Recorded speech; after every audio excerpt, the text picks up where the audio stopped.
Nous sommes mardi 24 juin 2025. Merci de nous recevoir chez vous pour ce nouveau rendez-vous de votre émission Le Niger sur Kalangou. Pour la présentation ce soir, je suis Tarnan Fouda Ahmed avec moi Alassane Abdou. Bonsoir Alassane, comment allez-vous? Bonsoir Tarnan, tout va bien.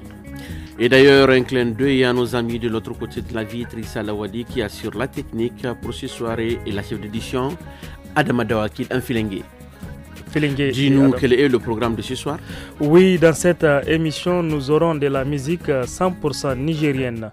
Nous suivrons l'entretien du jour, puis le reportage des régions qui nous amènera à Difa et aussi la rubrique santé, la page sport et bien évidemment les lotis par les femmes du studio Kalangou.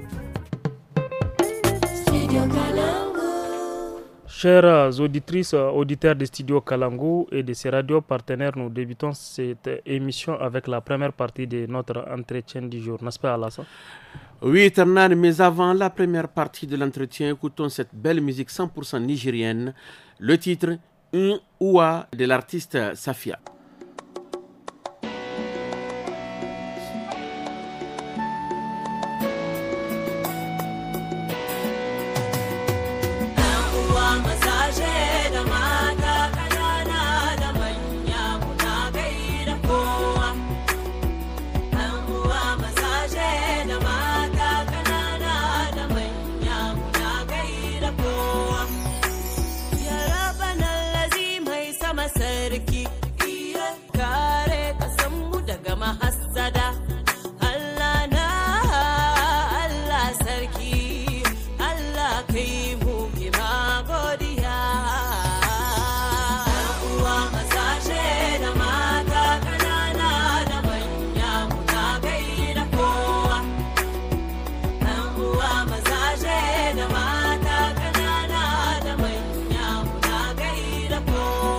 Chers auditeurs, vous écoutez l'artiste Safiat, de son vrai nom Safia Amiami, est une chanteuse, interprète et compositrice nigérienne. Elle se lance dans le monde musical lors de ses études au Maroc, dans la ville de Rabat, où elle intègre un groupe musical latino-américain. Alassane, Safia fait partie aussi de Kaidangaskia, le talentueux groupe que vous connaissez. Oui, le groupe Kaidangaskia quand même a fait des bons moments dans ce pays.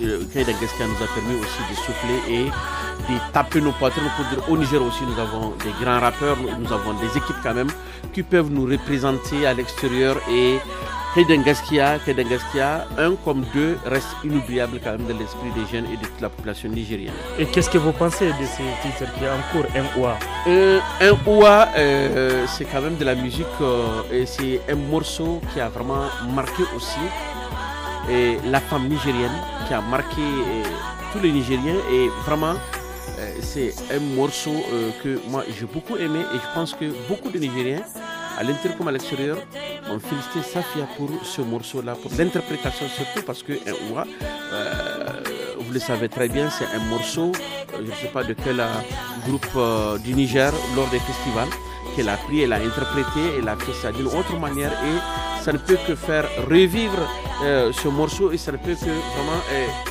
laisser les jeunes de comprendre que il y a eu de la musique et la musique nigérienne, on peut prendre ça à travers la tradition pour les moderniser.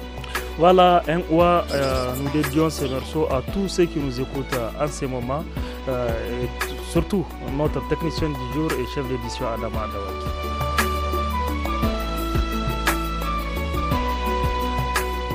Après cette pause musicale, place à présent à la première partie de l'entretien du jour qui porte sur les difficultés rencontrées par les éleveurs, n'est-ce pas Tarnan? Oui, au Niger, les éleveurs rencontrent des difficultés d'accès au pâturage et à l'alimentation pour leurs animaux dans plusieurs localités, surtout en cette période du soudure. Mais pour en savoir plus, écoutons Haruna Abarchi, président de l'association ADN. Il est au micro de notre reporter Mokhtar Hamadou. Pour parler vraiment de la situation du cheptel, c'est surtout l'alimentation, la santé et tout ça là. Maintenant, pour ce qui concerne l'alimentation, vous savez, au sortir de la saison de pluie, il y a eu un bilan fourrager qui a été fait. Il a été excédentaire. C'était 131%. C'est pour dire que les besoins du cheptel nigérien seront couverts dans le pays. Mais malheureusement, tout n'est pas uniforme. Il y a des régions qui sont déficitaires comme la région de Dosso par exemple. Il y a des régions qui sont juste comme la région de Tillabéri, parce que la région de Tillabéri a eu 103%. et la région de Dosso ne couvre que 58% du besoin du cheptel. Donc il faut faire en tout cas une sorte de compensation pour pouvoir couvrir les besoins des 42% qui restent. Donc c'est des problèmes comme ça que nous avons à l'interne au niveau de chaque région et donc au niveau du pays. Alors, il se trouve que là où il y a plus de pâturage, c'est dans les zones pastorales. C'est par exemple dans les régions de Tawa Nord, les régions d'Agadez, surtout les zones de Aderpissinat, les régions de Maradi, où tous les départements ont été excédentaires. Donc tout ça, c'est pour dire que c'est surtout le nord qui a été excédentaire, ce qui est tout à fait normal. Alors, pour ce qui concerne le cheptel, pendant la saison sèche, notamment froide, le cheptel ne peut pas rester au nord puisqu'il n'y a pas d'eau. Il n'y a pas d'eau, il n'y a pas de point d'eau construit dans la zone. Exactement, parce que l'hydropastoral souffre beaucoup dans son expansion dans la couverture du pays. Donc le maillage en points d'eau pastoraux n'est pas bien en zone pastorale. Ce qui veut dire que le bétail est obligé de quitter les zones souvent pourvues de pâturage pour se retrouver au sud, donc dans les régions de Dosso par exemple, où déjà on a un déficit de 42% environ. Deuxièmement, dans ces zones, il y a eu aussi des feux de brousse qui ont beaucoup impacté donc, ces pâturages-là. Par exemple, dans la zone de ce qu'on appelle le triangle de feux de brousse, notamment Aderbisnat, Ablak et Bermo, il y a eu beaucoup de feux de brousse qui ont ravagé vraiment une masse importante de paille. Ça aussi, ça a impacté en tout cas ce bilan-là. Ailleurs, dans les zones aussi nord-Tilabéry, il y a eu aussi des feux de brousse. Et tout ça là est impacté aussi par le nouveau contexte, notamment l'insécurité. Donc, en dehors du manque de points d'eau pastoraux dans ces zones-là, il y a aussi l'insécurité qui refuse en tout cas aux éleveurs d'aller faire paître leurs animaux là où ils veulent. Donc même s'il y a des pâturages par crainte de bandits pour enlèvement du bétail, on ne peut pas aller. C'est pourquoi le bétail aujourd'hui a besoin de soutien. Parce que dans la plupart de ceux qui restent, ils ont besoin en tout cas de soutien en alimentation bétail. Donc aujourd'hui, il y en a quand même qui ne sont pas bien en termes d'embonpoint. Harouna Barchi, quelle est la situation sanitaire sur place? Bon, c'est globalement calme. En tout cas, les éleveurs disent que vraiment c'est calme, c'est sous contrôle pour ce qui concerne les différentes maladies à déclaration surtout obligatoire. Mais on ne manque pas de quelques petits foyers de maladies qui sont souvent maîtrisés, en tout cas selon les différents services techniques et selon les différents éleveurs que nous rencontrons à travers nos organisations de base. Quelles sont les maladies les plus fréquentes chez les animaux? Donc les maladies que nous rencontrons, c'est surtout la peste des petits ruminants. Il faut le dire, les gens parlent de la maîtrise de cette santé animale. Oui, c'est une très bonne chose si c'est le cas, mais l'insécurité fait que on a en tout cas un problème de couverture et on a un problème d'information aussi. Si bien que lorsque l'agent d'élevage, l'agent vétérinaire n'est pas informé, il pense que tout est calme. Monsieur Harouna Barchi, comment l'insécurité affecte le cheptel, la situation pastorale au Niger? L'insécurité affecte la situation pastorale sur deux angles. Le premier, je l'ai dit, c'est l'accès au pâturage. On ne peut pas faire paître ces animaux là où on veut de crainte de se faire attaquer, de se faire piller. Deuxièmement, la couverture sanitaire. Donc tout ce qui est mandat sanitaire, les différents mandataires ne peuvent pas aller partout pour soigner le bétail parce qu'ils ont peur d'être pris aussi pour cible. Donc c'est pour dire que les deux aspects surtout qui sont impactés, c'est l'alimentation et la santé. Et ça, l'insécurité empêche à ce que les animaux partent là où ils veulent, mais aussi que les agents sanitaires aussi partent faire les vaccinations là où il faut. Donc tout ça, c'est ça qui impacte en tout cas le cheptel nigérien aujourd'hui. Et pas nigérien seulement, dans toutes les zones d'insécurité d'une manière générale. Qu'est-ce que le gouvernement peut faire au niveau de ces localités déficitaires? Pour ce qui concerne les localités déficitaires, parce que c'est surtout en zone agricole, la région de Dosso, 58% seulement sont couverts. Donc 42% manquent. Donc il faut nécessairement des aliments bétail pour pouvoir aider les éleveurs à franchir cette période de soudure. La région de Tawa, donc la partie sud, notamment les départements par exemple de Malbaza, de Madawa, là où il y a le déficit. Les régions de Zender, par exemple Magaria, Dungas, etc., là où il y a le déficit. Donc vous voyez bien que c'est au sud. Donc tout ça, de mon point de vue, c'est vraiment des zones accessibles en termes d'accès en aliments bétail que l'État et ses partenaires peuvent amener. Même au niveau de la zone pastorale, il y a des zones déficitaires, par exemple la région de Tilabéry. Les zones déficitaires, c'est par exemple Bankilare, c'est Terra. Terna, nous remercions beaucoup Harouna Abarchi, président de l'association Adouzienne. Donc Adouzienne veut dire association Not de Noto. Donc c'est en fulfulde. Voilà, merci beaucoup. Encore une fois de plus, la musique pour bouger. Les milliers d'auditeurs qui nous écoutent sur l'ensemble du territoire national qui font ces titres. Chimi Chumo de l'orchestre Étoile de Zongo. Qu'est-ce que vous allez à nous dire par rapport à cet orchestre? Oui, Étoile de Zongo, quand même, on ne peut jamais oublier ça. Ali Bio, c'est eux qui ont fait Ali Bio.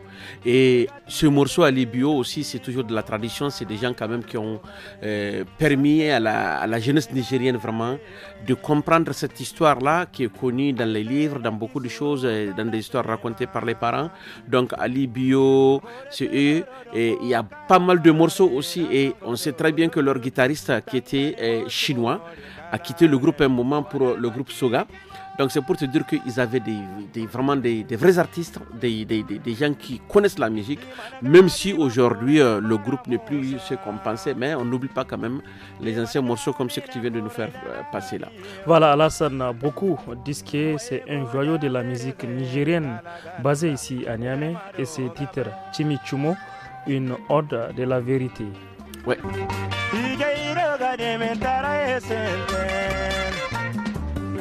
Hayambo matagalambani Isande madugadi tera wana makagadi Gwamnati kena gwamnati zaina yega La zongo dodo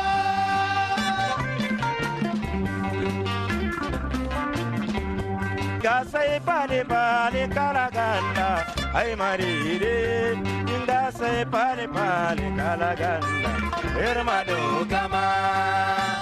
Après cette balade musicale, revenons au studio pour écouter la deuxième partie de l'entretien avec Haruna Abarchi, président de l'association ADN. Alassane, ADN, rappel pour nos auditeurs. Association de notre, c'est en Foufoulé. Voilà, dans cette partie, il explique les difficultés liées à la transhumance. Il est toujours au micro de notre reporter Mokhtar Hamadou. Monsieur Haruna Barchi, nous sommes actuellement dans la période dite de soudure. Est-ce que cette période de soudure a impacté l'élevage au Niger? Chaque fois, la période de soudure affecte tous les systèmes de production, donc y compris l'élevage. Aujourd'hui, nous avons de la paille qui finit. Parce que je l'ai dit, là où il y en a, les gens ne peuvent pas aller pour deux raisons dont j'ai parlé, notamment l'insécurité et le manque de points d'eau. Maintenant, par là au sud où c'est accessible, c'est presque fini, ou bien c'est complètement fini pour certains endroits, ça c'est un. Deuxièmement, il a commencé à pleuvoir. Donc le peu qui reste, peut-être c'est mouillé, il s'est ensablé, donc les pétinements ont fait qu'il n'y en a pas. Donc l'ancien paille fini, les nouvelles herbes n'ont pas l'âge d'être broutées. Donc c'est vraiment un moment difficile pour les éleveurs. Alors, que faut-il faire? Il faut vraiment aider à soutenir ces éleveurs-là sur l'alimentation bétail. Et pas seulement les aliments bétail comme le son et autres. Il faut aussi qu'il y ait du pâturage grossier, comme par exemple les tiges de mil, comme de la paille. Il faut vraiment mélanger tout cela parce que les ruminants, pour qu'ils puissent bien ruminer, il faut qu'il y ait du pâturage grossier. Donc ça, il faut vraiment que soutien soit donné pour pouvoir couvrir en tout cas la période qui s'annonce notamment plus difficile pour les éleveurs, surtout les 2 premières semaines de l'installation de la pluie. Haruna Barchi, est-ce que le déstockage stratégique peut être une réponse à la période de soudure que traversent les pasteurs et leurs cheptels? Moi, je pense que le déstockage stratégique n'est pas du tout indiqué. Parce que le déstockage strict, c'est avant la crise. Maintenant, même si déstockage il y en aura, ça sera un déstockage d'urgence. Or, on n'est pas en situation d'urgence. Donc, je pense qu'il faut juste soutenir les animaux et leurs propriétaires par les aliments de bétail surtout. Haruna Barchi, on sait qu'au Niger, on prépare la campagne agricole. Est-ce qu'on peut préparer une campagne pastorale dans un pays? Effectivement, on a beaucoup de fois et d'ailleurs tout le temps préparé la campagne agricole, agriculture végétale, avec les semences, avec les engrais. Pour ce qui concerne l'élevage, les intrants, d'abord, c'est une question de soudure, donc c'est le manque. Il faut donc des intrants vétérinaires et des autres techniques. Les autres, c'est pour prévenir donc le vaccin et les autres, c'est pour alimenter là où ça manque. Ça, il y en a. Maintenant, la campagne même, on la prépare pratiquement pas, mais on la lance. On leur dit, utilisez les points d'eau, suivez les couloirs de passage. Ce n'est pas suffisant de mon point de vue. La campagne pastorale n'est pas en train de se préparer sur le plan politique, mais elle est en train d'être lancée sans être préparée. Ça, c'est clair. Parlez-nous de la transhumance transfrontalière en cette période d'insécurité et en cette période de crise politique avec certains voisins du Niger. Pour ce qui concerne la transhumance, effectivement, elle s'effectuait normalement par le passé. Aujourd'hui, nous sommes dans une autre situation, donc un autre contexte, non seulement sécuritaire, mais aussi des crises politiques entre certains pays. Aujourd'hui, c'est surtout ça qui affecte l'élevage. Parce que l'élevage pastoral, c'est en tout cas un système qui permet aux éleveurs d'aller et de venir et conformément au texte de la CEDEAO lorsque nous étions membres de la CEDEAO. Et aujourd'hui, les éleveurs nigériens qui, pour des raisons de l'alimentation du bétail, doivent aller au Bénin, ne pourront pas aller. Des éleveurs nigériens qui veulent bien aller, par exemple, au Burkina, pour crainte de certaines zones d'insécurité, ne peuvent pas aller. Pour ce qui concerne le Nigeria, c'est pareil. Alors, ça constitue véritablement une limite en termes de réalisation de l'activité qu'est la transhumance. Ça, c'est une limite véritable. Alors, qu'est-ce qu'il faut faire? Moi, je pense qu'il faut que les gens s'entendent. Décision pour interdire la transhumance. Par exemple, le Bénin en a pris. Le Togo a pris tout récemment une mesure aussi qui interdit la transhumance. Tout ça, c'est des situations qui affectent le cheptel sahélien. Il faut vraiment que les gens sachent que le mouvement d'aller et de venir, ça doit être un droit dans nos pays. On peut prendre sa marchandise pour aller dans ces pays-là, son sac de mil, son sac de etc., aller et revenir, oui.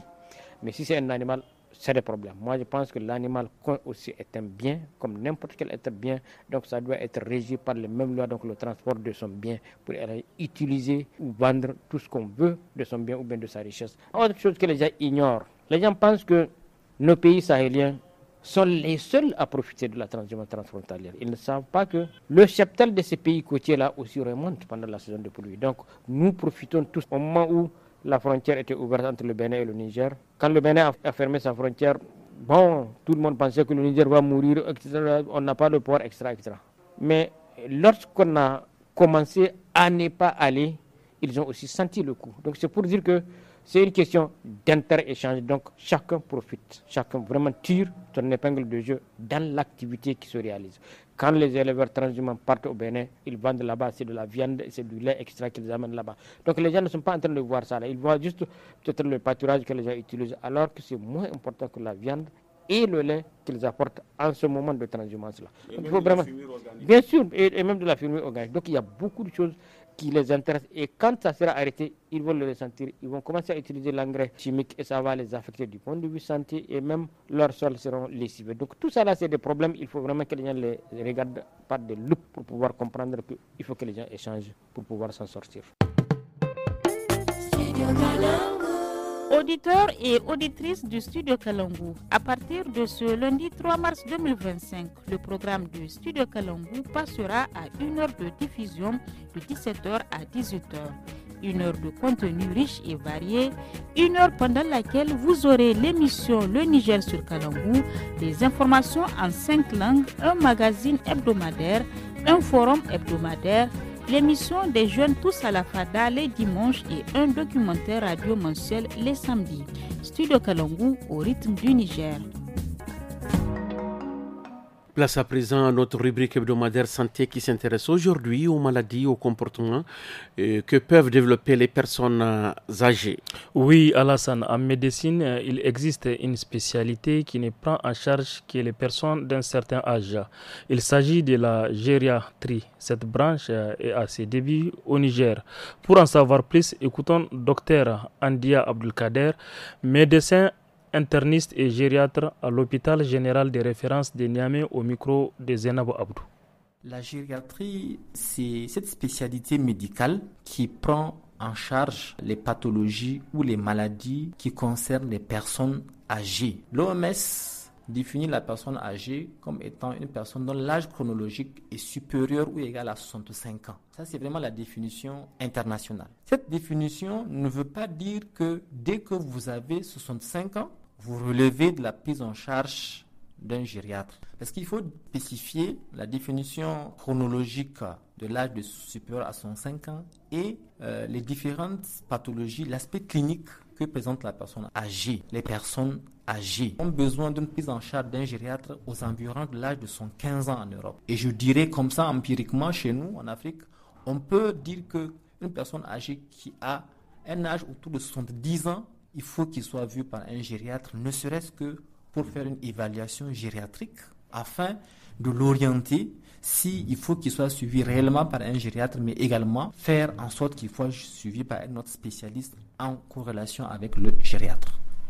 Vous, en tant que gériatre, quelles sont les pathologies que vous traitez ? Aujourd'hui, surtout dans notre contexte, Les patients âgés d'un certain nombre d'âge, plus de 70 ans, ou bien je dirais tout simplement nos parents, lorsque à la maison on constate qu'il y a une rupture de comportement. Parfois, ils disent des choses incohérentes, par exemple. Deuxième des choses, parfois, ils oublient de faire leur prière. Parfois, ils n'arrivent pas du tout à manger. Parfois, ils ont une insomnie la nuit. Ou bien parfois, carrément, ils arrêtent de parler ou bien de discuter avec leur entourage. Donc, la famille proche qui est très regardante va dire que mamie ou papy ne va pas bien. Depuis 2-3 jours, c'est pas normal ce qu'elle fait. Aussi, quand on remarque que nos parents disent des choses non cohérentes, parfois ça devient un tabou. Ils ont tendance à vouloir protéger, surprotéger pour dire que non, il ne faut pas que la personne ait une mauvaise faim et tout ça. Et donc, d'une manière résumée, les différents symptômes qui amènent la personne âgée à consulter, c'est des pathologies d'ordre neurocognitif,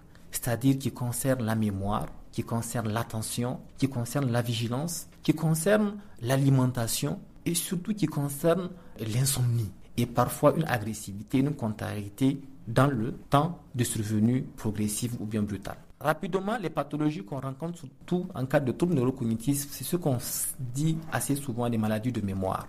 Par exemple, la maladie de Alzheimer, ou bien la maladie à corps de Lévy, ou bien les maladies de Parkinson.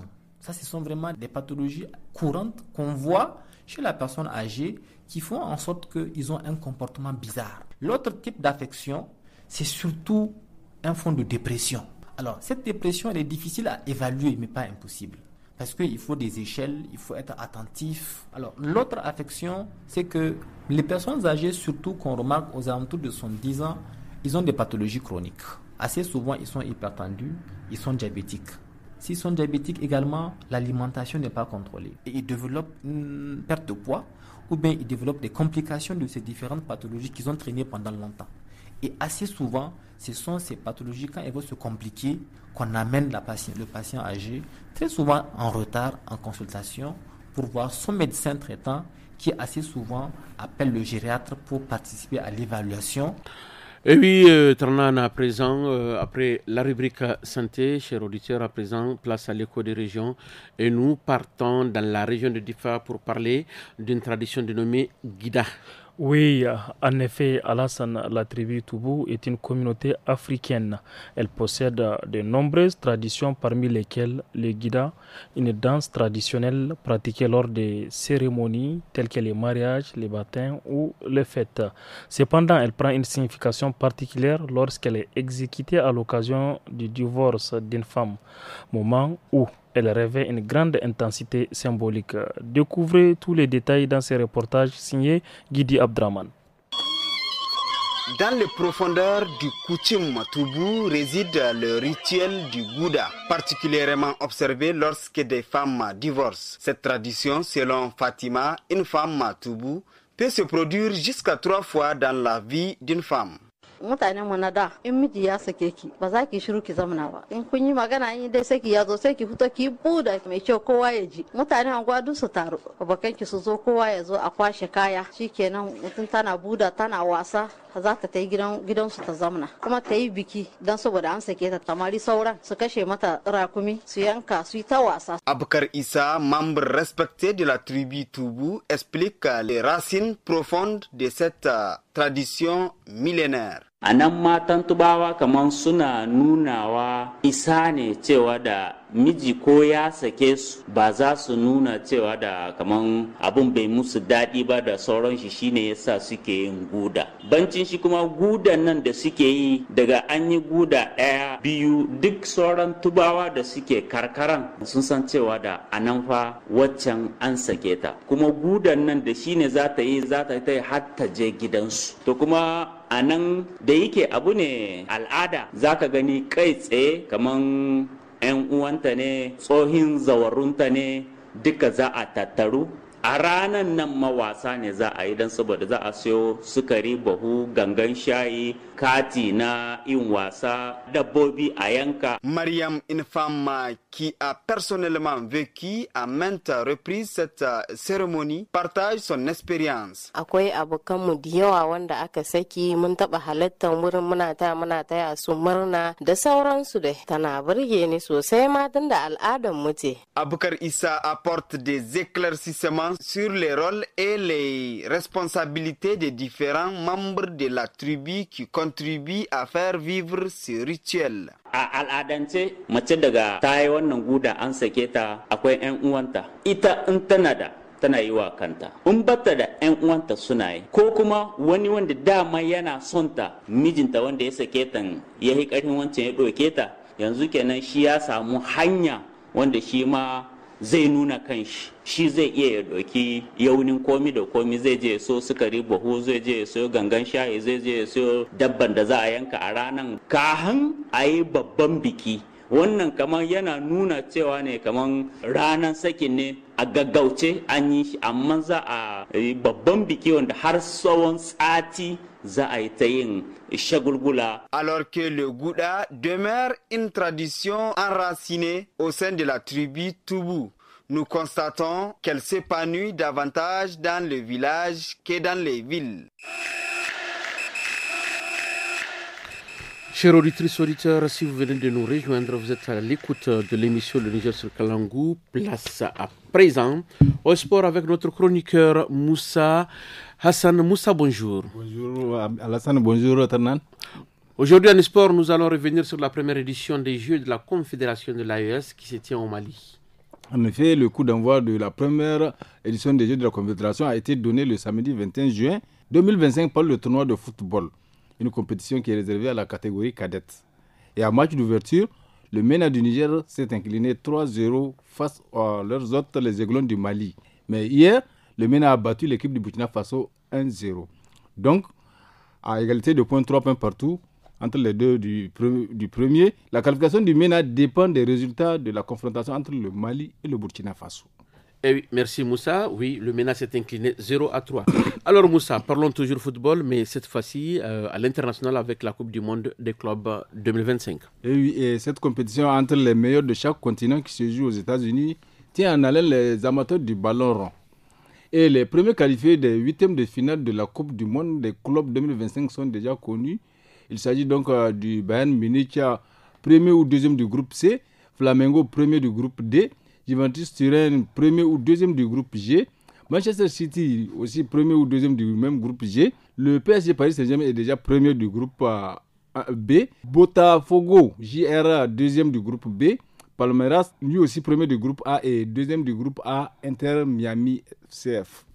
Moussa, on n'a pas vu la Madrid, la Maison Blanche, qui a une victoire et un match nul. Normalement, ça doit être premier là ou aussi, deuxième. C'est encore serré dans leur groupe, c'est justement ça. Oui, mais le Real Madrid est quand même premier de son groupe. Ça avec ne peut être points, que premier ou deuxième. Avec 4 points. Bon, oui, avec 4 points. Pour le premier classement, c'est ce qui s'était passé. Parce que ce classement-là est arrivé avant les deuxièmes matchs. Oui, ça se comprend. Dans ok, ce cas, ça voilà. se comprend. Moussa, revenons au Niger, plus précisément à Koni, pour parler de la course des chevaux qui a mis en compétition certains départements de la région de Tawa. Organisée par le bureau de l'association locale des cavaliers, cette course de chevaux entre dans le cadre de la cohésion sociale qui réunit des cavaliers de certains départements de Tawa et d'autres venus du Nigeria.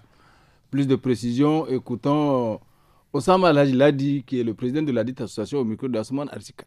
Sukuwa ce ta haɗa garuruwa kamar Ilela, Gada, Gwadabawa, Buza, Madawa, ta Hikka. Sukuwa ga ta kamar ta kwana uku ce. To abinda a fatan mu da al'ummar ƙasar Kwanni a ba mu haɗin kai, a yi ladabi da biyayya don wagga gayya ce ta hita kumiya. To wagga Sukuwa ta haɗe zumunci ce ta tsakanin al'ummar Kwanni da kewayenta da kuma makwabtanmu aminanmu na gudu na Najeriya da kuma 'yan uwanmu na sauran departamen tsakanin Buzamadawa da sauransu. C'est avec cette course de chevaux que nous allons prendre fin à cette page sportive. Voilà, merci beaucoup Moussa pour cette actualité sportive très riche.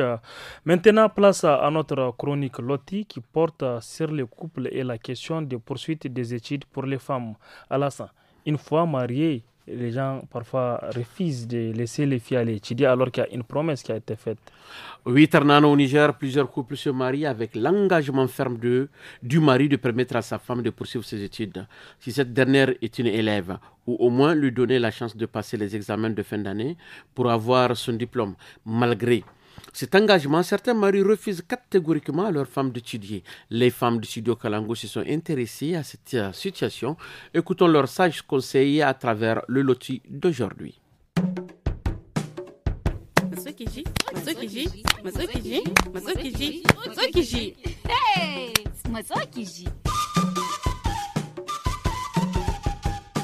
Baban Iman, na san cewa ka mina alƙawarin za ka yi nazari. Bisa kai zancen zuwa na wurin jarabawa kuma gashi shekara ta ƙare abu na ga matsowa. Ban san inda zan aje kaina, ban san ka yadda ba in ta yi koko baka yadda ba. Rahama dakata, ki bar damuwata. Jarabawan nan da kwanaki 3 ne. Ki bani lokaci ina neman abin da za a yi girki gobe kina min zancen jarabawa. Kuma idan kika bar gida kika tafi wajen jarabawa, wa zai kula da gida da kuma yara? Bayan jarabawar kuma me zaki da takardar? Baba Iman ban gane ba me zani da takardar. Ai zuwa zan yi in yi koyon aiki kuma in nemi aiki kamar wanda kowa ke yi. A wani gida? Dakata Rahama. Shin kina da hankali kuwa? Ki uwar ƴaƴa 3 kina son ki duba waɗannan abubuwa? Ba ki tunanin cewa lokaci ya ƙure miki don duka waɗannan abubuwan? Baban Iman ka hoyi mini alƙawari tun kafin mu yi aure na cewa karatuna wani abu ne mai muhimmanci. Kuma ka ce ba zai zama wani tarnaƙi ba. Haka ne tunani, amma bayan da an ka sami yaro na farko na canza ra'ayi. Mace ya zama wajibi ta kula da gida da yara. Shikenan. Assalamu alaikum. Amin alaikum salam. Aboki na kai ne, san da zuwa. Ke Rahama ka mana abinci, amma kafin nan ki kawo masani ruwa. To na ji. Abokina lafiya na ga kamar uwar gida ranta a bace ko wani labarin rasuwa kuka samu. Ba wani abu mai muhimmanci bane. Ta dawo min da zancen nan wai na ta yi jarabawa karshen shekara wai saboda na bari ta yi karatu tana tsammanin zan bar ta yi ta zagayawa cikin ma'aikatu da tuni suka cika da maza ta yi sakaci da nauyin da yara ta yi a kanta na aure. Abokina kishi ne ko rashin tunani ke sa kana faɗin waɗannan kalamai yanzu kai da kanka ne fa ka amince da ta yi karatu don me kake son ka hana ta ci gaba. Ana karatu ne da a ci moriyarsa. Ai tun sar da kai alkawari ka bar ta yi karatu kamar ka amince ne da abin da zai biyo baya. Ka riƙe alkawarin da ka ɗauka, idan ba haka ba abin da zai biyo baya bai misaltuwa. Wani abin da zai biyo baya?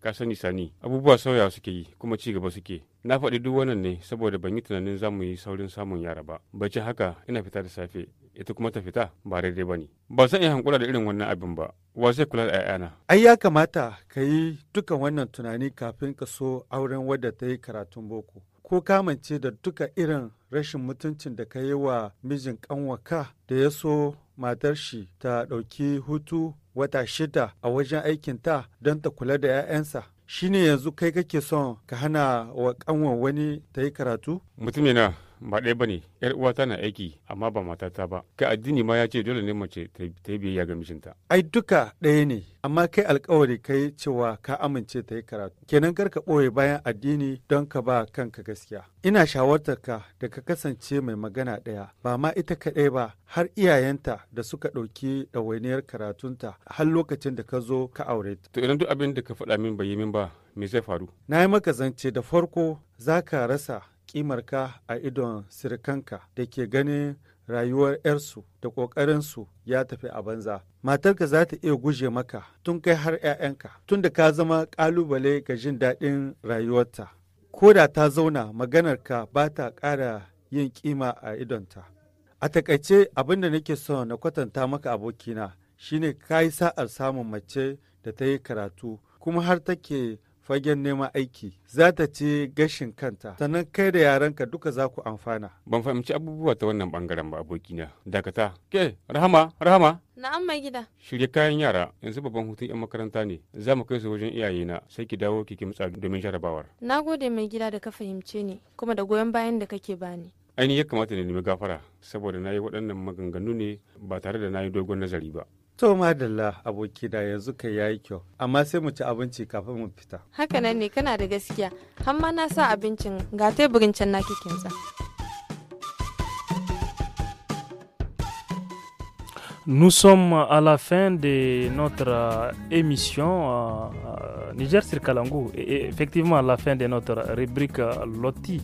Alassane, vous étiez tout comme à la présentation ce jour, n'est-ce pas? Oui, je profite de l'occasion pour remercier quand même les femmes du studio Kalangu pour ces conseils-là et également notre technicien du jour Lawali Issa et notre chef d'édition Adam Dawaki Danfilengue et excellente soirée à tous.